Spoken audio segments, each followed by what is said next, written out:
बिस्मिल्लाहिर्रहमानिर्रहीम। Hello students, आज हम डिस्कस करने जा रहे हैं हमारा एक और इम्पॉर्टेंट टॉपिक जो हमारे ह्यूमन यूरिनरी सिस्टम का एक इम्पॉर्टेंट टॉपिक है, जिसमें हमें डिस्कस करने जा रहे हैं डिसऑर्डर्स ऑफ किडनी के डिसऑर्डर्स को डिस्कस करने जा रहे हैं।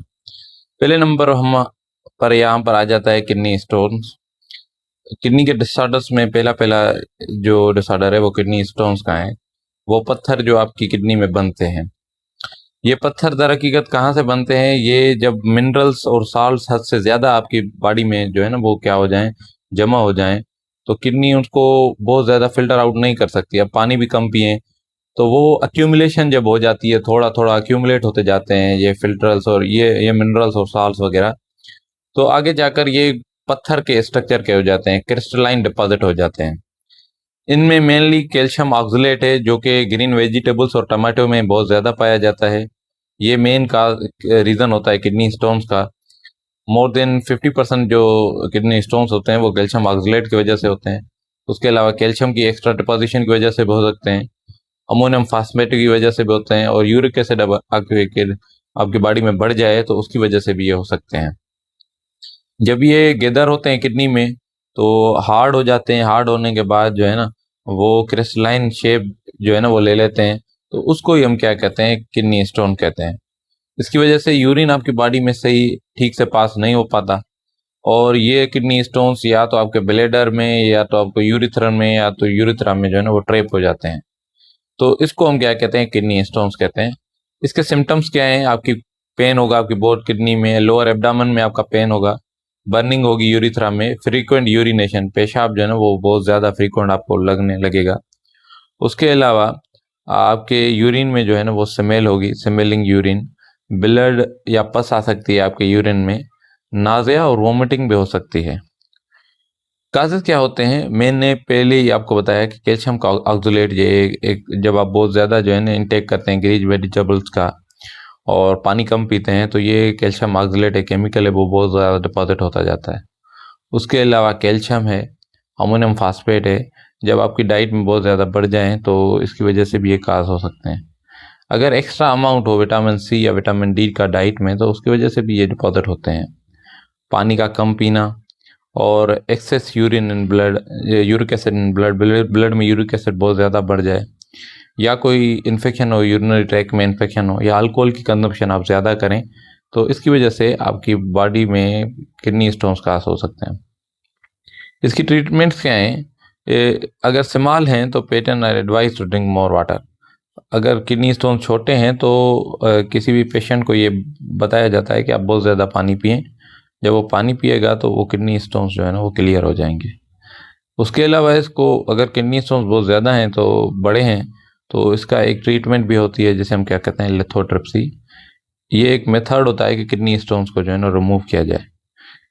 इसमें होता क्या है कि उस जगह पर जहाँ पर वो जमा होते हैं बैक साइड पर, आपकी पीठ की साइड पर एक high non electric shock waves जो है ना वो दिए जाते हैं।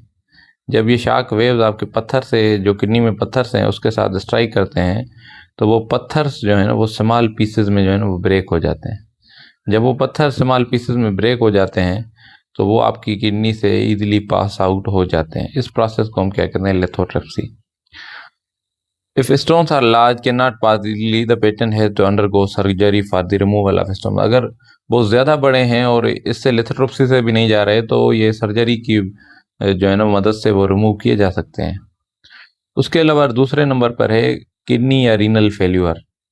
किडनी रीनल फेल्यूर में when one or both kidney are not able to perform their function, एक या दोनों किडनी में से कोई किडनी जो है ना वो आपका काम सही परफॉर्म नहीं कर रही हो, तो इसको हम क्या कहते हैं, रीनल फेल्यूर या किडनी का कोई फेल्यूर हो।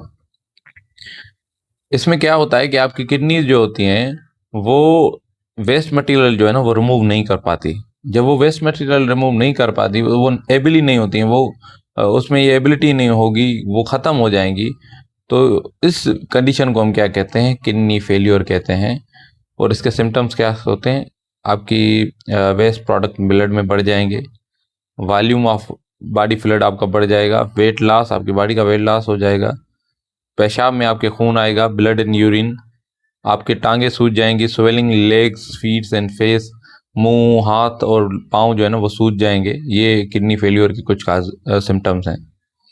काजेज क्या होते हैं कि ये लॉन्ग टर्म आपको अगर डायबिटीज मेलिटस है या आप हाइपरटेंशन ब्लड प्रेशर के मरीज हैं, उसके अलावा डिहाइड्रेशन, आप पानी बहुत कम पीते हैं, सीवियर किडनी इन्फेक्शंस, कोई भी बैक्टीरियल इन्फेक्शन जो आपकी किडनी के नेफ्रॉन्स को तबाह कर रहा है वो भी काज हो सकता है। कोई non steroid anti inflammatory drugs, आप सूजन सूजन वाली ड्रग्स है ना, जैसे कि आप लेते हैं ब्रूफेन हो, उसके अलावा डिस्प्रिन हो, तो वो आपने बहुत ज़्यादा इस्तेमाल कर लिए हों, या आपकी किडनी में बहुत ज़्यादा स्टोन्स हो गए हों, या कोई फिजिकल डैमेज हो गया हो किडनी का है, तो इसके मेन काजेज हैं किडनी फेल्योर के। तो इसकी ट्रीटमेंट क्या है? इसकी मेन ट्रीटमेंट है डायलिसिस। डायलिसिस एक आर्टिफिशियल मेथड होता है जिससे क्या कहते हैं कि आपकी बॉडी से जो भी, अब आपकी किडनी काम नहीं कर रही, आपकी बॉडी से क्या करेंगे, वो जो नाइट्रोजनस सब्सटेंस आपकी बॉडी में बन रहे हैं वो आर्टिफिशियली हम उससे ब्लड से निकालेंगे। उस मेथड को हम क्या कहते हैं? डायलिसिस। डायलिसिस एक मेथड है जिसमें ब्लड में आपकी जो भी नाइट्रोजनस सब्सटेंसेस है वो रिमूव किए जाते हैं। और डायलिसिस के दो टाइप्स होते हैं, एक होते हैं हेमोडायलिसिस और दूसरे होते हैं पेरिटोनियल डायलिसिस। अब हेमोडायलिसिस को समझने की कोशिश करते हैं। हेमोडायलिसिस एक ऐसी डायलिसिस है जिसमें पेटेंट ब्लड्स जो है ना वो एक मशीन में क्या की जाती है, पंप की जाती है। उस मशीन को हम क्या कहते हैं? डायलाइजर, या डायलिसिस मशीन भी कहते हैं, साइंटिफिकली डायलाइजर कहते हैं। उसमें क्या होता है, बहुत सारे ट्यूब्स होते हैं और blood flow inside the tube while dialysis flow outside. उसमें क्या किया जाता है कि एक डायलिसिस फ्लूइड जो है वो क्या की जाती है, डाली जाती है। वो एक साइड से वो फ्लूइड फ्लो करेगी और दूसरी साइड से ब्लड फ्लो करेगी। तो उसकी डायलिसिस फ्लूइड की कंसंट्रेशन ऐसी होती है कि वो जो भी ब्लड से नाइट्रोजनस सब्सटेंसेस होंगे वो उस ब्लड से निकलकर उस डायलिसिस फ्लूइड में चले जाते हैं। जब वो ब्लड से निकलकर उस डायलिसिस फ्लूइड में चले जाते हैं तो वो डायलिसिस फ्लूइड आपकी बॉडी से निकाल ली जाती है और जो भी एक्स्ट्रा वाटर है, वेस्ट मूव फ्रॉम ब्लड, वो एंटर किया जाता है किसमें? डायलिसिस फ्लूइड में। वो आपको मैंने बताया कि उसकी कंसंट्रेशन ऐसी होती है कि वो नेचुरली मूव करते रहते हैं। तो इसके बनस्बत जो है ना वो आपकी ब्लड जो है ना प्यूरिफाई हो जाती है। आप समझें कि ये डायलिसर मशीन जो है ना वो एक्चुअली आपकी आर्टिफिशियल किडनी की तरह काम करती है। आपकी एक हाथ में एक इंजेक्शन लगाई जाएगी, वो इंजेक्शन ब्लड लेकर जाएगी उस मशीन में, और उस मशीन में क्या होगा? डायलिसिस फ्लूइड होगा। वो उस ब्लड को प्यूरिफाई करेगी। प्यूरिफाई करने के बाद फिर सेम ही प्यूरिफाइड ब्लड जो है ना वो फिर आपकी बॉडी में डाल दिए जाएंगे। तो इस ट्रीटमेंट को हम क्या कहते हैं? डायलिसिस कहते हैं। और कौन सी डायलिसिस? हेमोडायलिसिस। हेम का मतलब जिसमें ब्लड इस्तेमाल हो। और दूसरी होती है पेरिडोंटियल डायलिसिस, पेरिटोनियल डायलिसिस। हमारी एब्डोमिनल कैविटी में एक स्पेस होता है जिसे हम क्या कहते हैं? Peritoneal cavity. उसकी जो लाइनिंग होती है ना वो बहुत पतली होती है। तो उसमें क्या किया जाता है कि आर्टिफिशियली उसको एक कट देकर, उस कैविटी को, एब्डोमिनल कैविटी को कट देकर उसमें क्या किया जाता है कि एक डायलिसर फ्लूइड जो है ना वो भरा जाता है। जब वो डायलिसर फ्लूइड भरा जाता है तो क्योंकि वो पतली होती है, इस वजह से जो हमारी ब्लड वेसल्स होती हैं, जो कैपिलरीज वो एब्डोमिनल रीजन की वजह वहाँ पर होती हैं, तो वहाँ से जो है ना वो नाइट्रोजनस सब्सटेंस उस फ्लूइड में जाकर जमा होते जाते हैं। तो फिर वो डॉक्टर जो है ना वो जब फ्लूइड भर जाता है 2 या 3 घंटों के बाद, तो उस डायलिसर फ्लूइड को जो है ना वो क्या कर देता है? ड्रेन कर देता है, बाहर बहा देता है। तो ये सर्जिकल मेथड है। इसमें क्या होता है? कट होता है, कट देकर वो पाइप डालते हैं, पाइप डालने के बाद फ्लूइड डालते हैं, फ्लूइड डालने के 2-3 घंटे के बाद फ्लूइड को बाहर कर देते हैं। तो ये बहुत पेनफुल अमल है बनस्पत जो है ना वो हेमोडायलिसिस के। पेरिडोंटियल डायलिसिस ऐसी डायलिसिस जो आपके एब्डोमिनल कैविटी में कट देकर फ्लूइड डाला जाता है और कुछ घंटों बाद वो फ्लूइड जो है ना वो बाहर भेज दिया जाता है। उसके बाद दूसरे भी हैं, किडनी स्टोन्स की तरह दूसरे भी प्रॉब्लम्स हैं, उसको ट्रीट करने के लिए इसमें यह है कि किडनी ट्रांसप्लांटेशन। आपको कोई ऐसा बंदा जो है ना वो सॉरी, यहाँ पर मैं आपको मदर्स के साथ एक और डायग्राम यहाँ नीचे है, मैं आपको यहाँ पर समझाऊंगा हेमीडायलिसिस का।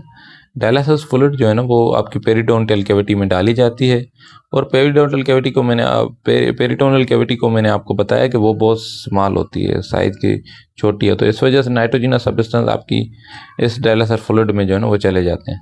फिर डॉक्टर एक और कैथेटर की मदद से ये कैविटी जो है ना इस कैविटी से जो है ना वो फ्लूइड बाहर कर देता है जिसमें नाइट्रोजनस सब्सटेंसेस हो। तो पेरिटोनियल कैविटी को कट देकर ये एक पेनफुल मरहला है। ये डॉक्टर आपको कट देगा, कट देने के बाद पाइप डालेगा, पाइप के बाद डायलिसिस फ्लूइड डालेगा। 2-3 घंटों के बाद जो है ना वो डायलिसिस फ्लूइड जो है ना उसमें नाइट्रोजनस सब्सटेंस भर जाएंगे, वो फिर उसको बाहर निकाल लेगा। तो ये तकलीफ दे अमल है। इसको ट्रीट करने के लिए जैसे कि मैंने आपको बताया कि डायलिसिस एक मेथड है, उसके अलावा किडनी ट्रांसप्लांटेशन भी एक मेथड है। किडनी ट्रांसप्लांटेशन का मतलब उस बंदे से आप किडनी लें, कोई डोनर हो उससे आप किडनी लें, वो डोनर की किडनी जो है ना वो आप में क्या किया है आर्टिफिशियली इम्प्लांट की जाए। मे बी डिसीज पर्सन, कोई मरा हुआ पर्सन हो या जिंदा भी हो, कोई भी हो सकता है, उसकी किडनी काम कर रही हो, may or may not be relative, आपका कोई रिलेटिव हो या रिलेटिव ना हो, बस कुछ चीज़ें वो मैच करनी चाहिए, वो डोनर की किडनी से मैच करनी चाहिए, उसके इम्यून सिस्टम से मैच करने चाहिए। तो वो क्या कर देते हैं, ट्रांसप्लांट कर देते हैं, आपकी बॉडी में इम्प्लांट कर देते हैं। जब वो किडनी लगा देते हैं तो वो किडनी 10 to 15 ईयर तक आपकी बॉडी में जो है ना वो काम करती रहती है। और ये भी एक मेथड है कि जो प्रॉब्लम्स आते हैं हमारे, किडनी प्रॉब्लम्स आते हैं, डिसऑर्डर्स ऑफ किडनी होते हैं, उसको ठीक करने का ये भी एक मेथड है। बहुत शुक्रिया आपका लेक्चर सुनने के लिए।